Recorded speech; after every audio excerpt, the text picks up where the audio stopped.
मुंबई आणि मुंबई उपनगरातून मोठ्या संख्येने उपस्थित सर्वांना माझा नमस्कार।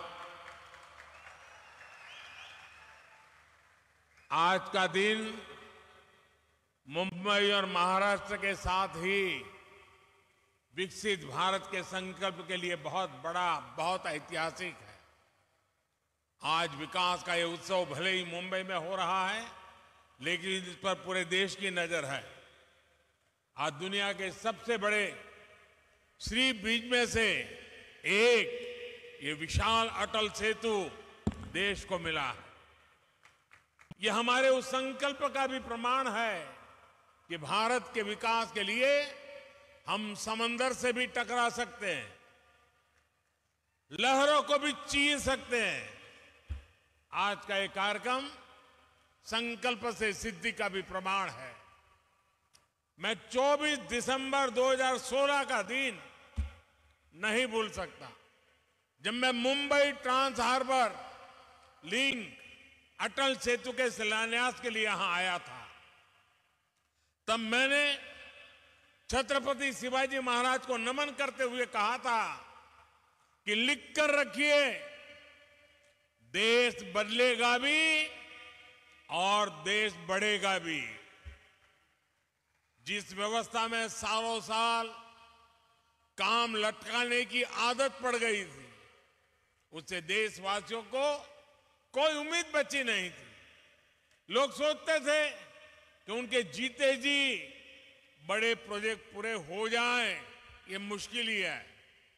और इसलिए मैंने कहा था, लिख कर रखिए, देश बदलेगा और जरूर बदलेगा। ये तब मोदी की गारंटी थी। और आज मैं छत्रपति शिवाजी महाराज को फिर नमन करते हुए, मुम्बरा देवी को नमन करते हुए, सिद्धि विनायक जी को प्रणाम करते हुए, ये अटल सेतु मुंबईकरों को, देश के लोगों को समर्पित कर रहा हूं। कोरोना के महासंकट के बावजूद मुंबई ट्रांस हार्बर लिंक का काम बहुत पूरा होना बहुत बड़ी उपलब्धि है। हमारे लिए शिलान्यास, भूमि पूजन, उद्घाटन और लोकार्पण सिर्फ एक दिन का कार्यक्रम भर नहीं होता। नहीं, ये मीडिया में आने के लिए और जनता को रिझाने के लिए होता है। हमारे लिए हर प्रोजेक्ट भारत के नवनिर्माण का माध्यम है। जैसे एक एक ईंट से बुलंद इमारत बनती है, वैसे ही ऐसे हर प्रोजेक्ट से भव्य भारत की इमारत बन रही है। साथियों, आज यहां देश के मुंबई और महाराष्ट्र के विकास से जुड़े हुए 33,000 करोड़ रुपए के प्रोजेक्ट का शिलान्यास और लोकार्पण हुआ है। ये प्रोजेक्ट रोड, रेल, मेट्रो, पानी जैसी सुविधाओं से जुड़े हुए हैं। आज व्यापार जगत को मजबूती देने वाली आधुनिक भारत रत्न और नेक्स्ट वन बिल्डिंग भी मुंबई के लिए को मिली है। इसमें से अधिकतर प्रोजेक्ट तब शुरू हुए थे जब महाराष्ट्र में पहली बार डबल इंजन की सरकार बनी थी।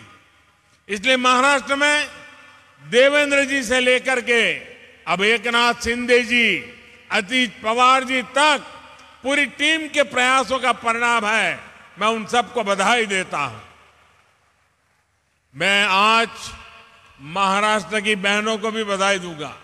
इतनी बड़ी तादाद में महिलाओं का आना, इन माताओं बहनों का हमें आशीर्वाद देना, इससे बड़ा सौभाग्य क्या होता है। देश की माताओं बहनों बेटियों के सशक्तिकरण की जो गारंटी और जो गारंटी मोदी ने दी है ना, उसको महाराष्ट्र सरकार भी आगे बढ़ा रही है। मुख्यमंत्री महिला सक्षमीकरण अभियान, नारी शक्ति दूत एप्लीकेशन और लेख लाड़की योजना, ऐसा ही एक उत्तम प्रयास है। आज यहां इस आयोजन में हमें आशीर्वाद देने के लिए इतनी बड़ी संख्या में हमारी माताएं, बहनें और बेटियां आई हुई है। विकसित भारत के निर्माण के लिए भारत की नारी शक्ति का आगे आना, नेतृत्व करना उतना ही आवश्यक है। हमारी सरकार का निरंतर प्रयास है कि माताओं, बहनों, बेटियों के रास्ते में आने वाली हर रुकावट को दूर करें, उनकी जिंदगी आसान बनाएं। उज्ज्वला का गैस सिलेंडर हो, आयुष्मान योजना के तहत 5 लाख रुपए के मुफ्त इलाज की सुविधा हो, जनधन बैंक खाते हो, पीएम आवास के पक्के घर हो, घरों की रजिस्ट्री महिलाओं के नाम हो, गर्भवती महिलाओं के बैंक खाते में 6,000 रुपया भेजना हो, नौकरी करने वाली महिलाओं को वेतन के साथ 26 हफ्ते की छुट्टी देना हो, सुकन्या समृद्धि खातों के माध्यम से ज्यादा ब्याज देना हो। हमारी सरकार ने महिलाओं के हर चिंता का ध्यान रखा है। डबल इंजन की सरकार किसी भी राज्य में हो, महिला कल्याण उसकी सबसे प्रथम प्रमुख हमारी गारंटी है। आज जो योजनाएं शुरू हो रही है वो भी इसी दिशा में बड़ा कदम है। मेरे परिवारजनों, बीते कई दिनों से देश में Mumbai trans harbour link Atal Setu की चर्चा हो रही है। आज जो कोई अटल सेतु को देख रहा है, तो इसकी तस्वीरें देख रहा है, वो गौरव से भर उठता है। कोई इसकी विशालता से, समुद्र के बीच उसकी अड़िग छवि से मंत्रमुग्ध है, कोई इसकी इंजीनियरिंग से प्रभावित है। जैसे इसमें जितनी वायर लगी है, उससे पूरी पृथ्वी के 2 बार चक्कर लग सकते हैं।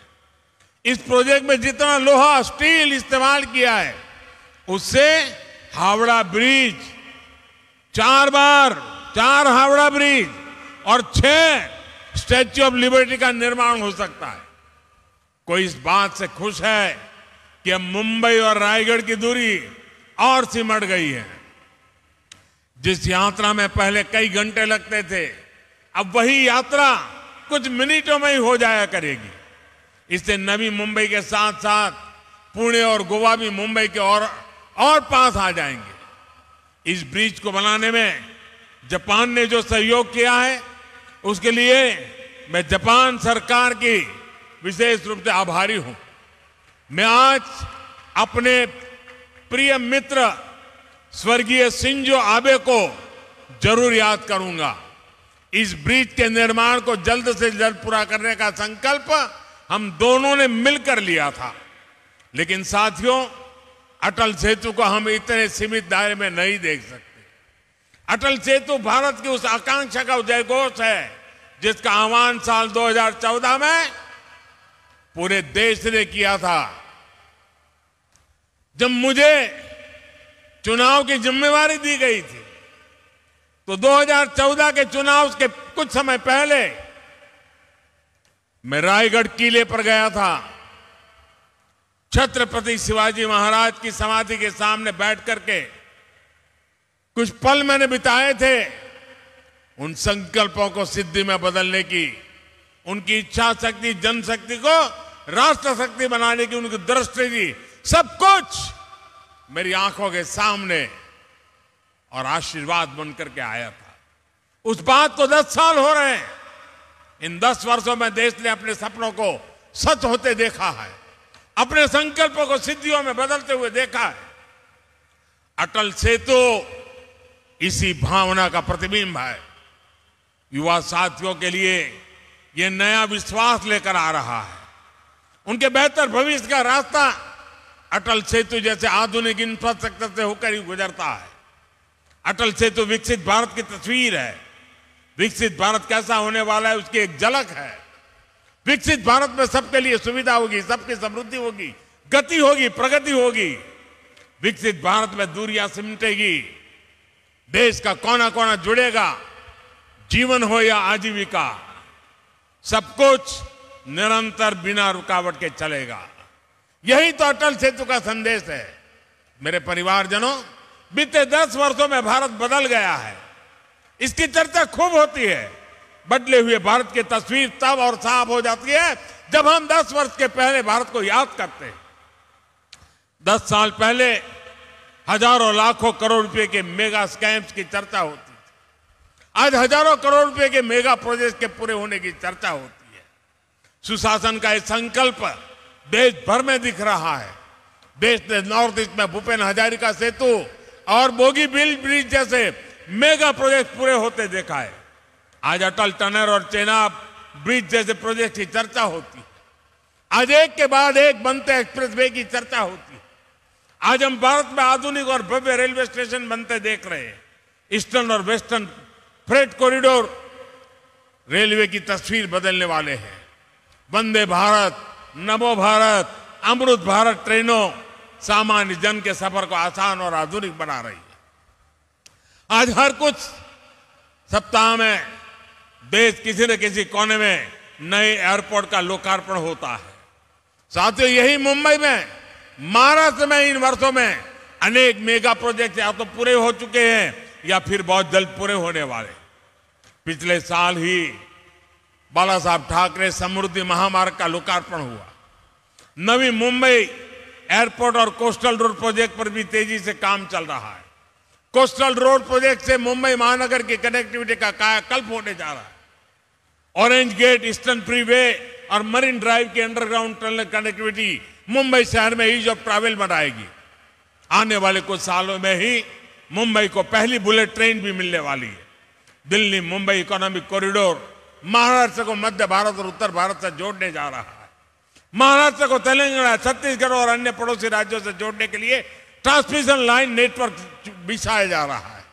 इसके अलावा ऑयल और गैस पाइपलाइन हो, औरंगाबाद इंडस्ट्रियल सिटी हो, नवी मुंबई एयरपोर्ट हो, शैलेंद्र बिडकिन इंडस्ट्रियल पार्क हो, ये बड़ी परियोजनाएं महाराष्ट्र की अर्थव्यवस्था को नई गति देने वाली है। मेरे परिवारजनों, आज पूरा देश प्रत्यक्ष देख रहा है कि टैक्स पेयर का पैसा किस तरह देश के विकास लग रहा है। लेकिन देश पर दशकों तक शासन करने वालों ने देश का समय और टैक्स पेयर का पैसा दोनों ही की परवाह नहीं की है। इसलिए पहले के दौर में कोई प्रोजेक्ट या तो जमीन पर उतरता ही नहीं था या फिर दशकों तक लटका रहता था। महाराष्ट्र तो ऐसे अनेक प्रोजेक्ट का साक्षी रहा है। नीलवंडे डैम का काम 5 दशक पहले शुरू हुआ था, इसे हमारी सरकार ने पूरा किया। उरण खारकों पर रेल लाइन पर भी लगभग 30 दशक पहले काम शुरू हुआ था, ये डबल इंजन की सरकार ने पूरा किया है। नवी मुंबई मेट्रो प्रोजेक्ट भी लंबे समय तक लटका रहा। यहां डबल इंजन की सरकार बनने के बाद हमने इसे गति दी और अब पहला चरण पूरा हो चुका। ये जो अटल सेतु आज हमें मिला है, इसकी प्लानिंग भी कई सालों पहले चल रही थी। यानी मुंबई के लिए इसकी जरूरत सबसे अनुभव की जा रही थी, लेकिन इसे पूरा करने का सौभाग्य हमें मिला। और आप याद रखिए, बांद्रा वर्ली सी लिंक प्रोजेक्ट अटल सेतु से करीब 5 गुना छोटा है। 5 गुना छोटा है।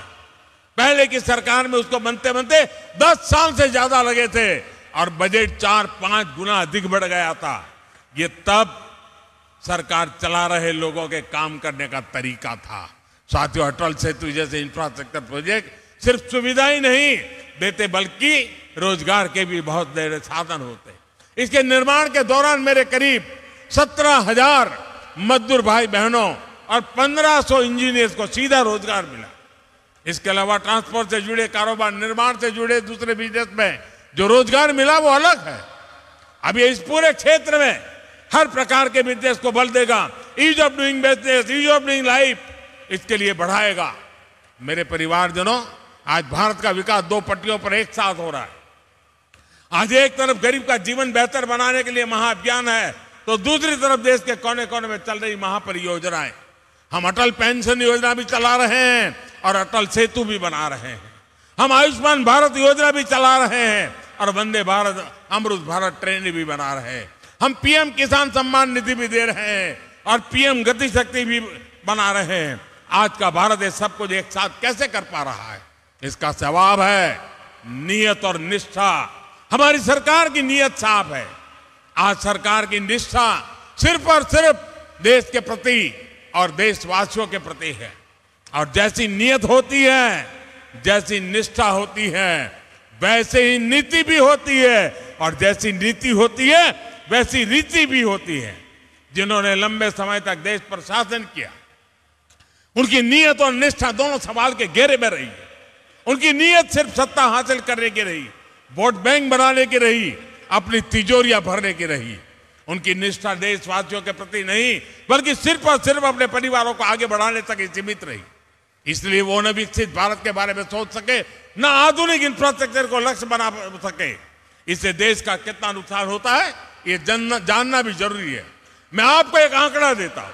2014 से पहले के 10 सालों में इंफ्रास्ट्रक्चर के लिए सिर्फ 12 लाख करोड़ रुपए बजट दिया गया था, जबकि हमारी सरकार ने 10 वर्षों में हमने 44 लाख रुपए का बजट इंफ्रास्ट्रक्चर के लिए दिया है। तभी तो आज देश में इतने बड़े बड़े प्रोजेक्ट चल रहे हैं। महाराष्ट्र में ही केंद्र सरकार करीब 8 लाख करोड़ रुपए के इंफ्रास्ट्रक्चर प्रोजेक्ट या तो पूरा कर चुकी है या उन पर काम चल रहा है। यह राशि हर सेक्टर में रोजगार के नए अवसरों को बढ़ा रही है। साथियों, हम आज देश के हर परिवार को बुनियादी सुविधाओं के सैचुरेशन यानी 100% कवरेज का मिशन लेकर चल रहे हैं। विकसित भारत संकल्प यात्रा के तहत आज मोदी की गारंटी वाली गाड़ी देश के कोने कोने में पहुंच रही है। मोदी की गारंटी वहां से शुरू होती है जहां दूसरों से उम्मीदें खत्म हो जाती हैं। हमारी बहनों बेटियों ने तो ये सबसे अधिक अनुभव किया है। गांव या शहर, साफ सफाई से लेकर पढ़ाई, दवाई और कमाई, हर योजना सबसे अधिक लाभ हमारी माताओं बहनों को हुआ है। पीएम जन औषधि केंद्रों पर 80% डिस्काउंट के साथ दवाई दी जा रही है। मोदी की गारंटी गरीब परिवार की बहनों को पक्का घर देने की है। जिन्हें पहले किसी ने नहीं पूछा, उन्हें पहली बार मोदी ने पूछा है। उन्हें बैंकों से मदद दिलवाई है। पीएम स्वनिधि योजना से यहां मुंबई के भी हजारों रेहड़ी पटरी वाले भाई बहनों को फायदा हुआ है। हमारी सरकार महिला सेल्फ हेल्प ग्रुप को भी मदद दे रही है। बीते कुछ सालों में हमने बहनों को लखपति दीदियां बनाई है और अब मेरा संकल्प है आने वाले सालों में 2 करोड़, यह आंकड़ा सुनकर के कुछ लोग चौंक जाते हैं, 2 करोड़ महिलाओं को मैं लखपति दीदी बनाने का लक्ष्य लेकर के चल रहा हूं। महाराष्ट्र के एनडीए सरकार ने जो ये नया अभियान चलाया है, ये नारी सशक्तिकरण में बहुत बड़ी भूमिका निभाएगा। मुख्यमंत्री महिला सक्षमीकरण अभियान और नारी शक्ति दूत अभियान से महिलाओं के विकास को नई गति मिलेगी। मैं आपको विश्वास दिलाता हूं, डबल इंजन सरकार महाराष्ट्र के विकास के लिए ऐसे ही समर्पित भाव से काम करती रहेगी।